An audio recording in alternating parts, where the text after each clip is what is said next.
And I'm just kind of quoting what White Ross said, is that he said that he prepared for this tournament with builds, like multiple builds for each different map within the map pool. And he will use it depending on how his opponent plays, what his opponent's style is. So I'm actually really excited to see this. All right, well, we're hopping on in here to Daybreak loading up. And here we go. Here we have in the Northeast our Red Terran from Evil Geniuses. It's EG Puma, give it up. And over here in the Southwest, he has got his back up against the wall. Fan favorite here at Ipl3, give it up for White Raw.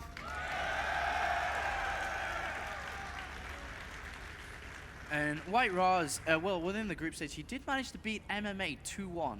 He did, on the other hand, though, lose to the STC, so he's a kind of 50-50 here. And like he said in his interview as well, special tactics are 50-50. And, well, I'm really excited to see what he has here. He's definitely got a plan. And that's one of the things that makes players really good too, is that they're assertive and their builds are down to the wire and they know exactly what they're going to do. Well, I mean, what do you think about the fact that, I mean, obviously a plan, yes, but there's also like consideration as you go into the mid, the late game, and sort of the engagements that you're going to be able to have versus a Terran or versus a Protoss in Puma's position. And, you know, I feel like Daybreak really does sort of, I don't know, the Protoss seems to have better attack capabilities, I think, without getting choked up and getting forced or funneled into certain areas by the Terran player, so. Yeah, and the thing is as well, as the game goes on, warp prisms we're going to get more viable as well, because it's really stretched out. There's a lot of dead ground as well that White Rock can hide and drop in. So that's something I'm sure he's got in mind as well. And we are seeing gas going down from Puma here after the barracks. And on the other hand, looking over at White Raw's base, I didn't actually count the gateway, but I wouldn't be surprised if it was 13. We can kind of check that by whether his second chrono boost, the third chrono boost is used or not. But right now, he is going around and scanning with this probe. Does want to get into the base before a supply depot is going in, so he's going to try and get in there. Will it get down in time? Yeah, it goes. Oh, he's going to be able to get in, which is really cool, because he's going to be able to stay alive for a long time. And yeah, he did not have enough to put that down, so he's going to get out of there. Marine going to be on its way coming up here next. Cybernetics core going down for White Raw, as he will chrono out another set of probes there. Get that economy up early on. So we see tower vision already from White Raw as well. Of course, on Daybreak, tower vision is going to be a very, very important aspect of the game. In fact, he quickly reacts as Puma tries to take that over. And again, you want to control your opponent's side. And that probe, sneaky but not sneaky enough, he was spotted by the Marine, and the Marine is going to give chase. Now we don't have another Marine on the way, so he's just going to kind of dance around and force Puma's Marine out of position. Yeah, I mean, Puma's playing a little bit of mind trickery here. He has gone for the one barracks CC, taking off gas as well, kind of hiding that. And I'm still really interested to see what White Raw's doing. I'm following him really closely here. He has gone for the second gas relatively early here, so he's got a lot of gas banked up. Depending on if he builds a sentry or not will tell us what he's going to do. If he builds a sentry, it looks like he's just going to go ahead and expand. But no, he throws down his second gateway, so I really wouldn't be surprised if he did go for that robotics facility rather fast here and start using that. He builds a second stalker as well, so he's definitely saving his gas for something. And what is it? I mean, if it is robotics facility, he's got more than enough for it, so I wouldn't be surprised if it was something else here. And we have two more barracks going down for Puma behind this. The reactor on the front racks, as his command center is going to be finishing up here shortly. First, Stalker is going out for an engagement, puts himself in a position where he can not only see and get a quick peek on what's going on here at the front, but also potentially do some damage, try to pick off a Marine or two. And also this bunker is going to go down on the front, and he's going to try to take out one Marine, microed back quite nicely. Not going to let him get a kill, and White Raw actually letting that Stalker take some hull damage. He wants to take it back. He doesn't want to lose that. He's going to go 1 versus 1 versus... Oh, the Marine stays alive. 5 hit points. The second one came out. So, and the bunker complete. So he does manage to only sacrifices a Stalker. Do you think that was worth it? It was kind of almost 50-50. I mean, he killed a lot of Marines, and if there was, because at the end of the day, White Rod doesn't know what's going on behind this. Right. He just sees that it could be, you know, the kind of aggressive builds that Puma does. So kind of wearing down the Marine count is always good to do. So that's pretty cool for White Rod to do so. And this killer SCV does get in there and does scout out the 3 gateway, scouts out the robotics facility.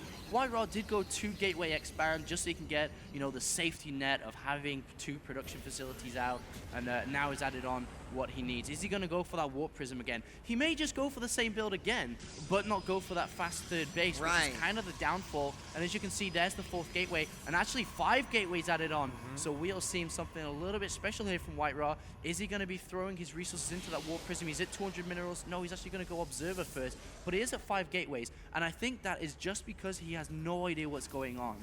I think it's a smart thing to do. I mean, obviously, with the way that he plays, he might say, well, it might just give me that early advantage, you know, the observer. And it's not going to be chronoed out. He's just going to put it out there right away, and we'll see if he follows up. He's going to put out more observers, so maybe he felt like he just did not get enough information at all, and now we have a little bioforce moving forward, going to be taking the tower here, and it is kind of a scary little force. Probe's going to swing in from the back, see if the expansion is up. There is a bunker here, but not manned at all. Another gas goes down, and he sees quite a bit here with this probe.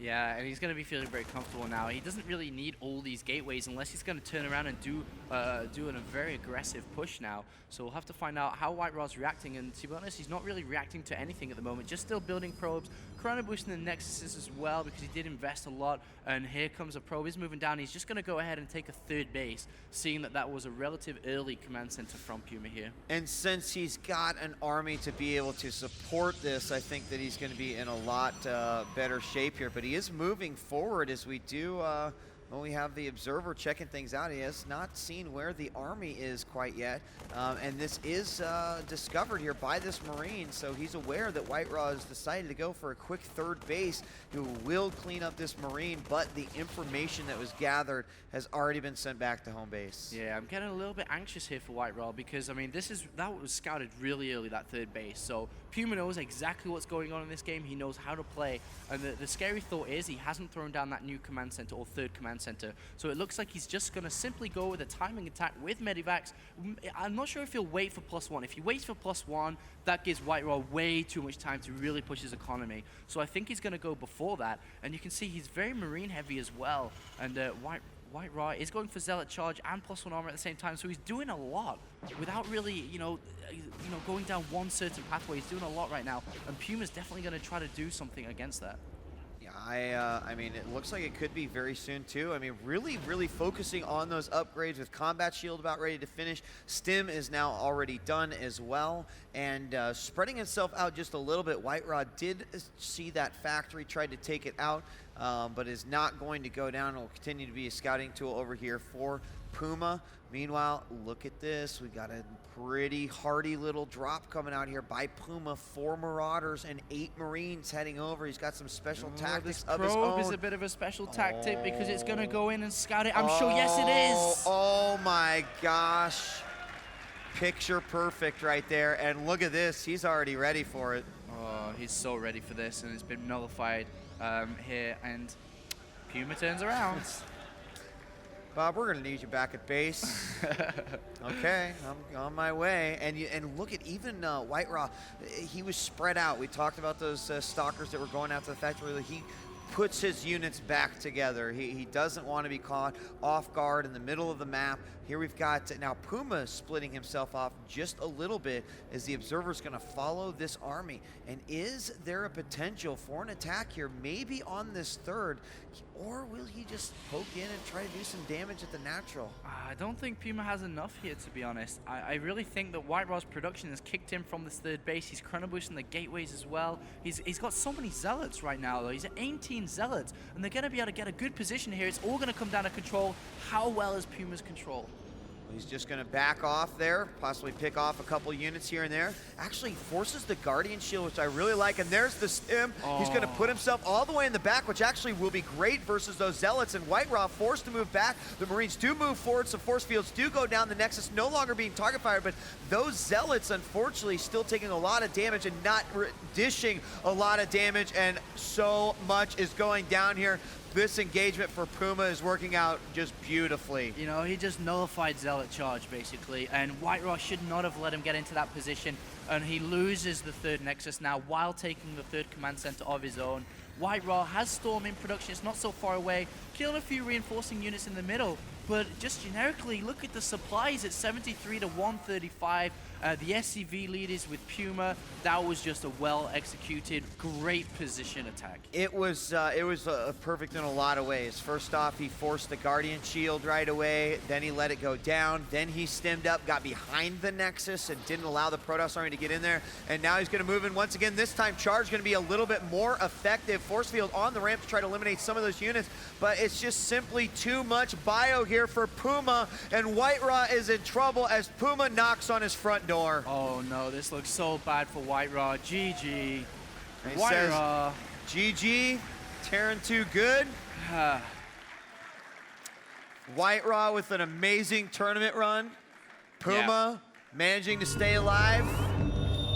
And advances to the next round. And advances to the round of 8. That's really good for EG, of course. It's really good for Puma as well. Advances further into another foreigner tournament. Unfortunately for White Raw, though, despite having a pretty good run, it just goes down now, and that's it's hurtful for many of the White Raw fans, obviously here.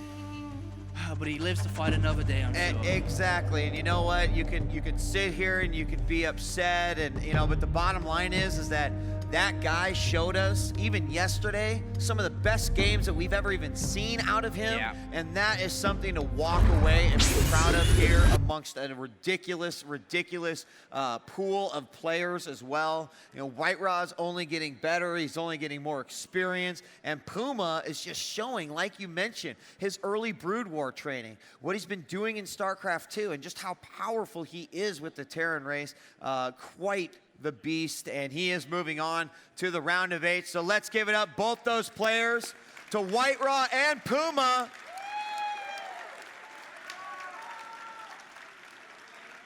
Indeed. White Raw does walk home with a decent amount of money as well. So it's not all lost. You can go back to Ukraine, and probably with the currency over there, can buy 5 tigers and a mansion or something. He's already got it, apparently. Yeah, so I mean, another that was really quick series. Like, I was not expecting that at all. But anyway, guys, thanks again. Rachel, where are you at? There you are. Hopefully you guys out there can hear me. This next match breaks my heart because it's Slayers versus Slayers. On the right, we have Slayers Sleep. And on the left, we have Slayers MMA. If you guys would please come out, shake hands.